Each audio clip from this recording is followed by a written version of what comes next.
దేశమంతా ఇప్పుడు బెంగాల్ పైనే చర్చిస్తోంది. 5 రాష్ట్రాల అసెంబ్లీ ఎన్నికల్లో ఈ ఒక్క రాష్ట్రంపైనే అందరి చూపు ఉందంటే ఆశ్చర్యం లేదు. ముఖ్యంగా బీజేపీ ఇంకా సీరియస్గా ఉంది.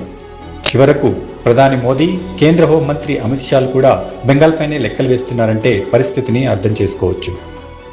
ఎగ్జిట్ పోల్స్ అంచనాలు చూస్తే మెజారిటీ సంస్థలు బీజేపీ వైపే మొగ్గు చూపాయి. కొన్ని మాత్రం తృణమూల్ గెలుస్తుందని చెప్పాయి. అయితే అందరికన్నా టుడేస్ చాణక్య సంస్థ బీజేపీకి ఎక్కువ సీట్లు ఇచ్చింది. మొత్తం 294 స్థానాలకు గాను బీజేపీకి ఏకంగా 192 సీట్లు వస్తాయని అంచనా వేసింది. తృణమూల్కు 100 సీట్లు మాత్రమే ఇచ్చింది. ఇతరులకు 2 సీట్లు వస్తాయని తెలిపింది. ఏదేమైనా బీజేపీ బలం మాత్రం పెరుగుతుందన్న అంచనాలున్నాయి. ఒకవేళ బీజేపీ ఓడితే 100 సీట్లతో ఆగుతుందేమో. ఇక గెలిస్తే మాత్రం 150 నుంచి 160 సీట్లు వస్తాయన్న అంచనాలు ఎక్కువగా ఉన్నాయి. ఈసారి వచ్చిన ఊపు చూస్తే బీజేపీ గెలిచే వీలుందనే అంటున్నారు. ఒకవేళ కాషాయ పార్టీ గెలిస్తే మాత్రం దేశమంతటా రాజకీయం మారుతుందనే చెప్పొచ్చు. బీజేపీ చరిత్రలో ఇది పెద్ద విజయంగా మిగులుతుందని భావిస్తున్నారు. మమత కోటనే బద్దలు కొట్టి గెలిచిందంటే ఇక మిగిలిన రాష్ట్రాలు పెద్ద లెక్క కాదని చెప్పొచ్చు. 5 రాష్ట్రాల ఎన్నికలపై బీజేపీకి ముందే ఒక అంచనా ఉంది.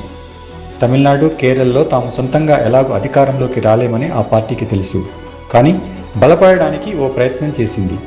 కానీ బెంగాల్పై మాత్రం ప్రత్యేక దృష్టి పెట్టింది.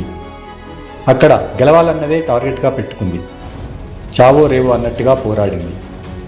ఈసారి అధికారంలోకి రావాలన్న కసితో బీజేపీ బరిలోకి దిగింది.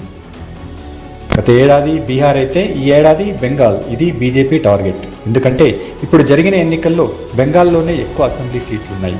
అంతేకాకుండా ప్రాంతీయ పార్టీలు అధికారంలో ఉన్న బలమైన రాష్ట్రం కూడా.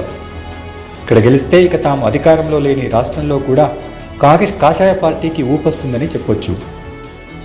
అందులో ప్రధానంగా తెలంగాణ కూడా ఉంటుంది. అక్కడ తమకు అవకాశం ఉందని బీజేపీ భావిస్తోంది. అందుకే ఈ ఎన్నికల ఫలితాలు రాగానే ప్రధాని మోదీ ముందుగా తెలంగాణలోనే పర్యటిస్తున్నారు. అంటే ఇక బీజేపీ తెలంగాణ ఆపరేషన్ మొదలవుతుందన్నమాట. బెంగాల్ తెచ్చే ఊపు తెలంగాణలో బీజేపీకి బలం చేకూరుస్తుందని చెప్పొచ్చు.